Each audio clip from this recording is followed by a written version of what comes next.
Nesse vídeo eu quero falar sobre a pessoa do Deus Pai. O que acontece? Nós fomos criados para conhecer a Deus.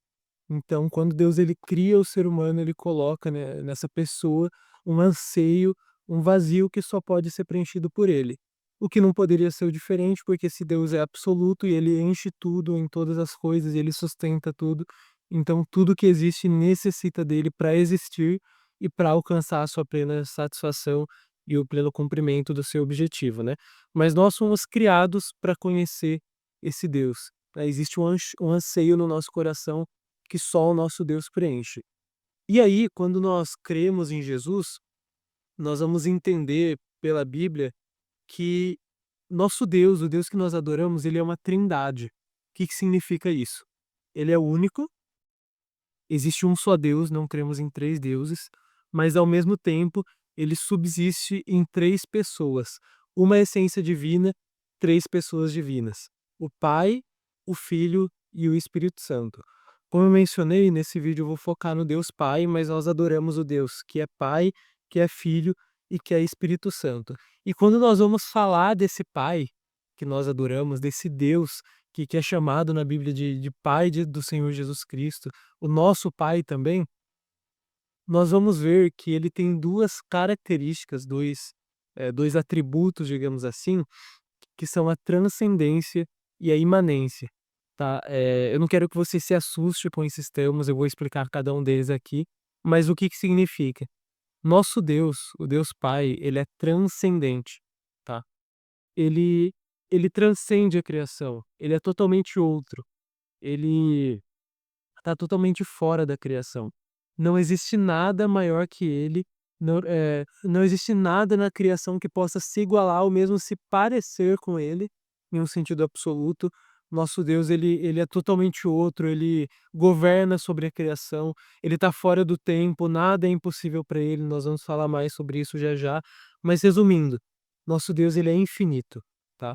Ele é separado da criação. Salmo 92, Moisés vai dizer: de eternidade em eternidade, tu és Deus.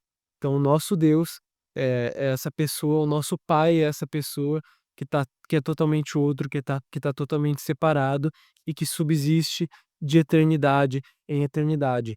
Antes que houvesse o primeiro átomo do universo, nosso Deus e Pai já subsistia eternamente. Ele é totalmente transcendente, tá?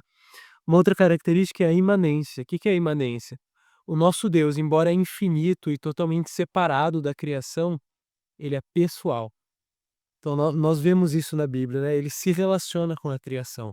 A Bíblia é a história da glória de Deus, mas a gente vê constantemente lá na palavra dele, que Deus ele se aproxima da criação para se relacionar conosco. Então o nosso Deus, embora tão grande, ele quer se relacionar conosco, né. Eu vou falar mais sobre isso já já também, mas ele se relaciona com a sua criação. A gente vê quando ele cria Adão e Eva, quando ele desce lá no jardim para se relacionar com eles, quando ele escolhe um povo de Israel, ele escolhe Abraão, né, Isaac, Jacó e a sua descendência, o povo de Israel, para enviar o seu filho, o Messias, né, o ungido. E a gente vê esse esforço de Deus no decorrer da Bíblia, para se relacionar com a sua criação. Então ele é imanente, ele é transcendente, totalmente infinito, totalmente, separado da criação, no sentido de que nada se iguala a ele, fora do tempo, na eternidade, mas ele é imanente, ele é pessoal, ele se relaciona com a sua criação. Um exemplo claro disso na Bíblia é Gênesis. Se você já leu ali Gênesis 1 e 2, você vai perceber que esses 2 capítulos vão falar do relato da criação, né. E aí o que acontece? Gênesis 1 é a criação de maneira geral, e aí Gênesis 2 é como se fosse um zoom que o autor ali, que é Moisés, dá no último dia da criação. Então em Gênesis 1 você vê uma ênfase na transcendência de Deus. Ele é o Deus que fala e tudo é feito, tudo é criado. Logo no versículo 1 vai dizer: "No princípio Deus criou os céus e a terra era sem forma e vazia, e o Espírito de Deus pairava sobre a face das águas", né. E aí com o versículo 3 vai dizer: "E disse Deus: haja luz, e houve luz". Então ele é o Deus que cria tudo no poder da sua palavra, esse é o nosso Pai, né.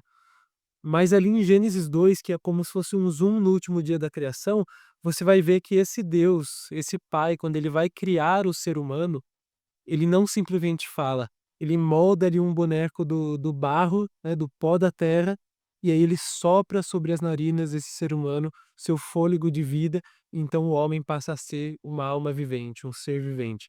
Então a gente vê em Gênesis 1 uma ênfase nessa transcendência de Deus. Em Gênesis 2 a gente vê uma ênfase nessa pessoalidade, nessa imanência de Deus. Ele é o Deus que cria tudo, poderoso, cria tudo no poder da sua palavra, totalmente outro, mas ele ao mesmo tempo é o Deus que vai lá e que molda a substância ali do homem a partir do pó da terra, que cria ali com as suas próprias mãos, que sopra o fôlego de vida nesse homem, que dá ordens para esse homem e que se relaciona com esse ser humano, né. Então esse é o nosso Deus, um Deus que é transcendente e imanente. Agora, o que que a Bíblia vai falar sobre esse Deus e Pai que nós servimos, né? Eu queria citar aqui 3 coisas que a Bíblia vai falar sobre ele. Eu espero que você seja profundamente abençoado. Só falando também, se você gosta de teologia, se você gosta de vida cristã, eu escrevo cartas toda semana, Cartas ao Peregrino, né, é o nome da minha newsletter lá no Substack. Então eu te convido a vir aqui na descrição desse vídeo, clicar ali e se inscrever, é gratuito, então simplesmente colocando o seu e-mail ali, toda semana você vai receber uma carta minha sobre teologia e vida cristã, tá bom? Mas voltando aqui para o assunto, 3 coisas que a Bíblia vai falar sobre esse nosso Deus e Pai. Primeira coisa é que ele é todo poderoso. Cara, a gente não consegue entender exatamente aquilo que é a onipotência, o que que significa que Deus é todo poderoso, né. Mas em linhas gerais, Deus ser todo poderoso significa que ele pode fazer qualquer coisa e que não existe nada que esteja fora do poder dele, nada que ele não possa fazer, né. Não existe nada que seja impossível para ele. Gênesis 18, eu vou até abrir aqui a minha Bíblia, mas vai dizer assim, Gênesis 18, do versículo 10 ao 14. E achei.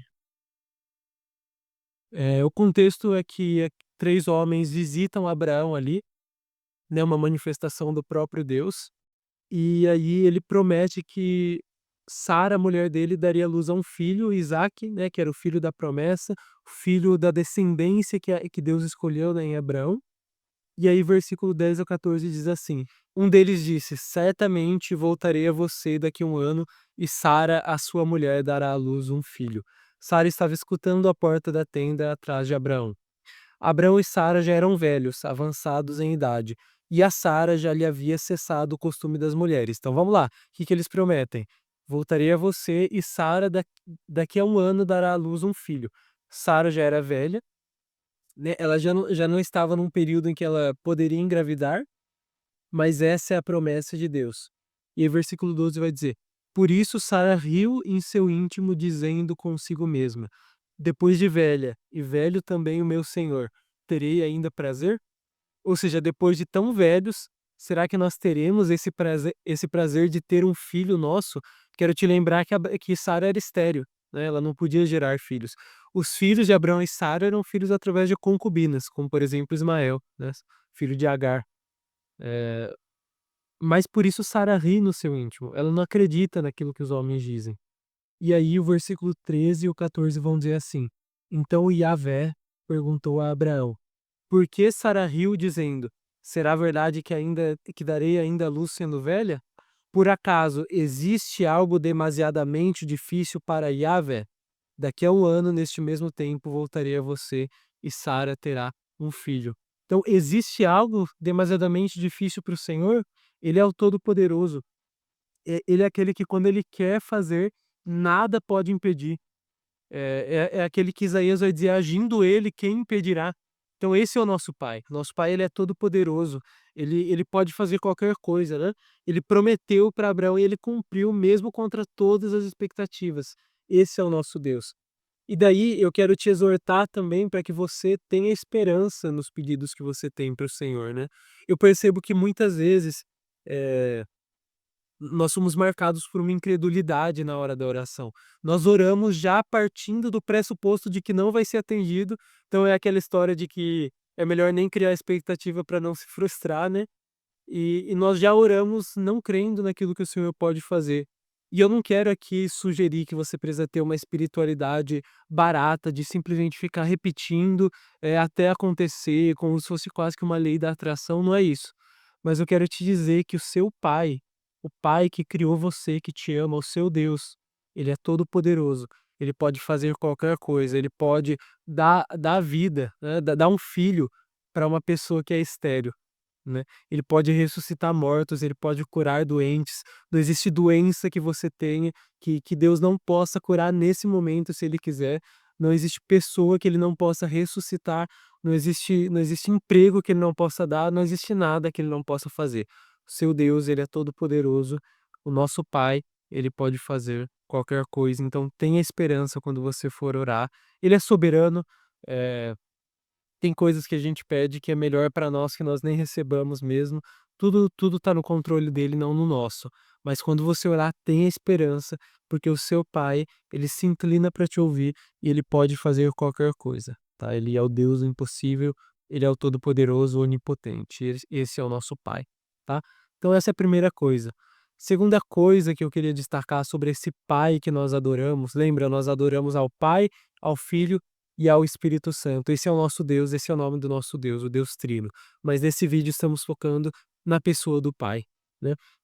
Segunda coisa é, você não pode fazer nada para se achegar a esse Pai, tá.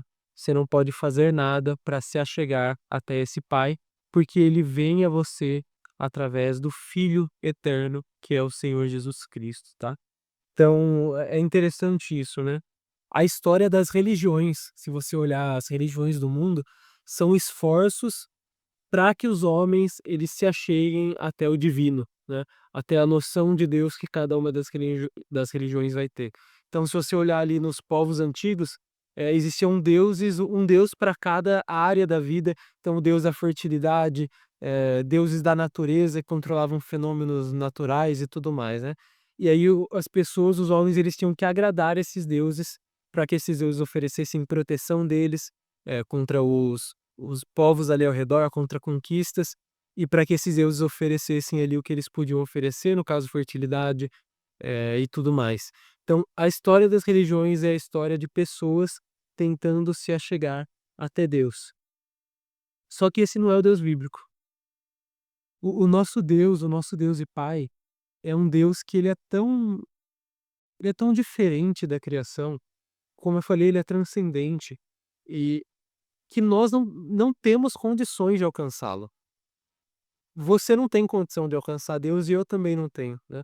A gente não consegue por nós mesmos nos relacionar com Ele, né, não existe uma forma de se relacionar com Ele, além de Jesus Cristo que eu acabei de citar aqui, né. Não é você que vai até Deus, é Deus que vem até você. Não é você que encontra Deus, é Deus que te encontra, né. Você não pode fazer nada para agradar esse Deus.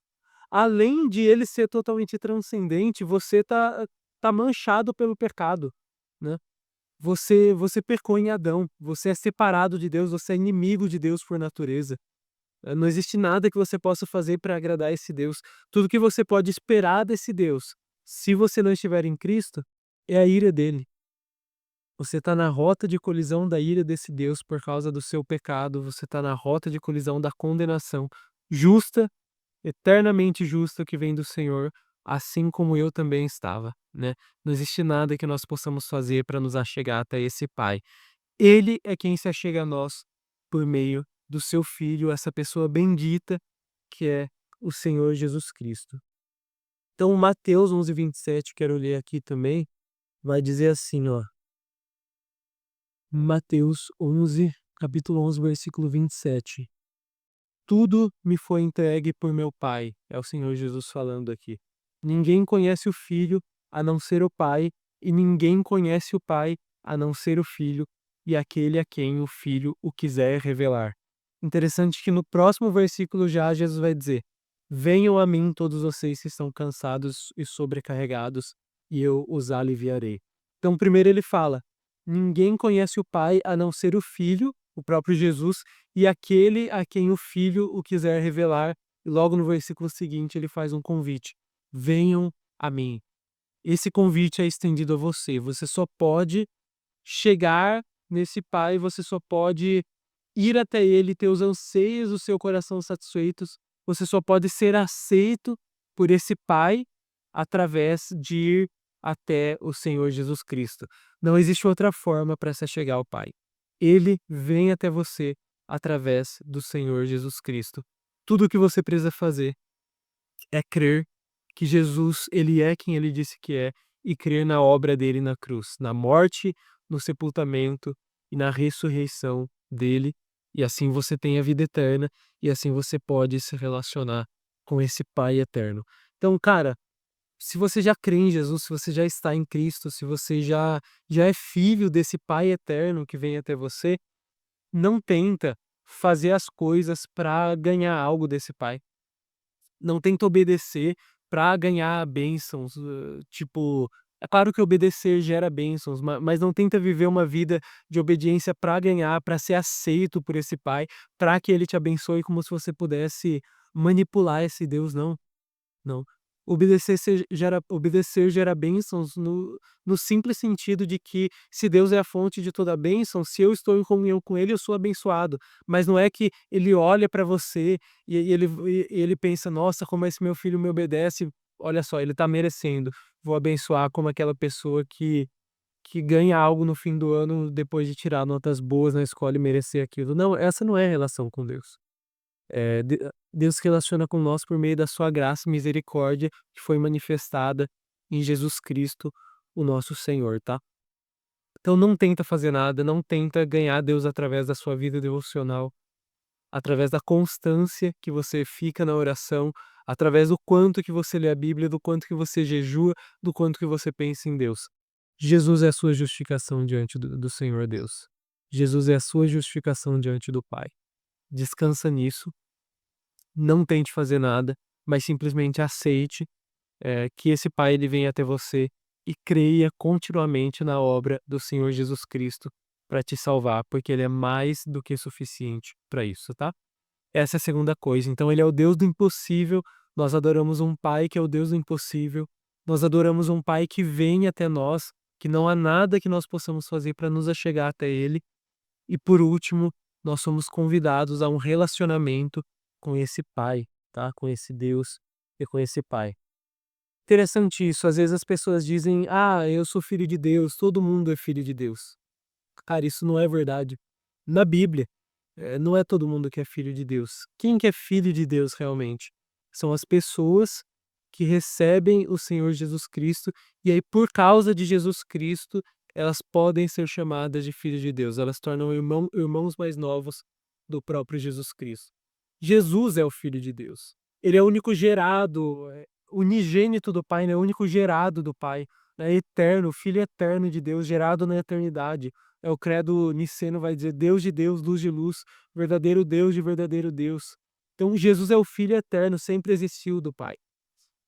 Você não pode ser filho de Deus. Você pode se dizer filho de Deus no sentido de criatura, mas o sentido da filiação realmente de Deus é só por meio de Jesus.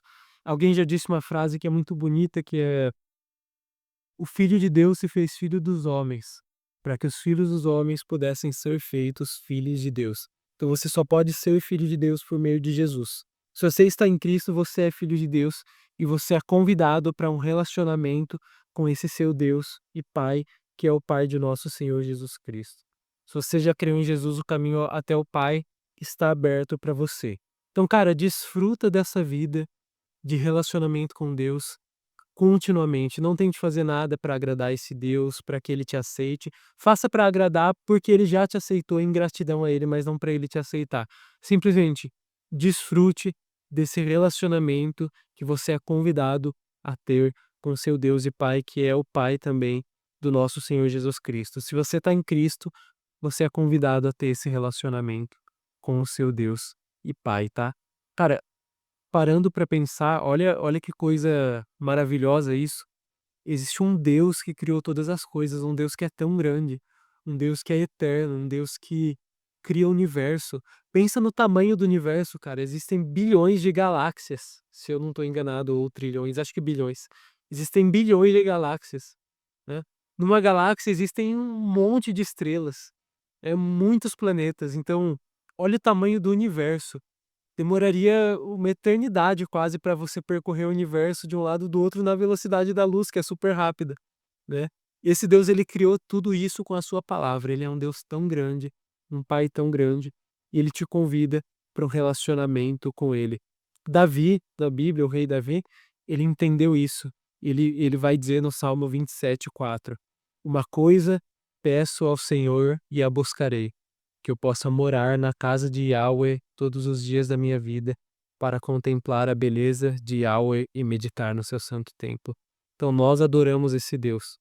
E esse tem que ser o desejo do nosso coração, viver em relacionamento com Ele. Como que eu me relaciono com Deus? Primeiro, você já está em Cristo, então você já se relaciona com Ele. Se já tem algum relacionamento com esse Pai, você já é filho dele. Se você está em Cristo, nada pode te separar do amor desse Pai, então não tente ganhar nada dele através das suas obras, simplesmente desfrute. Mas como que eu desfruto desse relacionamento? Você sabe que existem momentos da vida em que você, se sente mais distante, em que você está mais longe da sua Bíblia, da oração, e você perde um pouquinho dessa consciência desse relacionamento com Deus, né. Mesmo nesses momentos, você ainda está ligado a Deus por meio de Jesus, mas para que você desfrute desse relacionamento com esse Pai, existem meios que Deus estabeleceu. Eu vou citar alguns deles: a leitura bíblica. Quando você lê a sua Bíblia, você aprende sobre esse Deus e Pai para que você se relacione com Ele e você conhece intimamente esse Deus e Pai. Então, se Ele é o Deus do impossível, Ele pode também fazer o impossível na sua vida. Claro que eu não quero aqui reduzir a história de Abraão a simplesmente que Deus vai te dar aquilo que você quer, não é isso. A história de Abraão é uma história específica. Deus, ele é o Deus do impossível e ele fez algo ali específico para Abraão, porque Deus tinha escolhido Abraão para que por meio da sua descendência ele enviasse o seu filho. Então ele abençoar ali Sara era necessário para que o filho de Sara, conforme Deus determinou, fosse eh, fosse por meio da descendência de Isaac, o filho de Sara, que Jesus viesse ao mundo. Então é toda uma questão específica, eu não quero dizer que com você vai ser igual, mas eu quero dizer que o mesmo Deus, que é o Deus do impossível que abençoou Abraão, ele pode te abençoar também, é o mesmo Deus que você serve. Então, cara, a leitura bíblica você entende essas coisas, você vai entender, você vai conhecer intimamente esse Deus e Pai, e você vai se relacionar com ele. Uma outra questão, a oração. Na leitura bíblica, Deus fala conosco, na oração, Deus também fala conosco muitas vezes, mas nós falamos com Deus, nós podemos responder a Deus e glorificar a Ele por aquilo que Ele é. Então você vai ler na Bíblia que Deus é soberano, que Deus é o Deus impossível, que Deus é grande, na oração você vai dizer: Senhor, eu reconheço que você é soberano, Senhor, eu reconheço que você é grande, eu reconheço que você tem todo o controle, e humildemente eu deposito diante de você esse meu pedido, crendo em nome de Jesus que você pode atender, e eu peço: Senhor, por favor, faz isso. Então você se relaciona com esse Deus através da oração. Então esses são os meios de graça. Não é para que você fique mais próximo de Deus, é para que você se posicione melhor para receber a graça de Deus e para desfrutar melhor dessa vida que Ele já te deu, tá bom?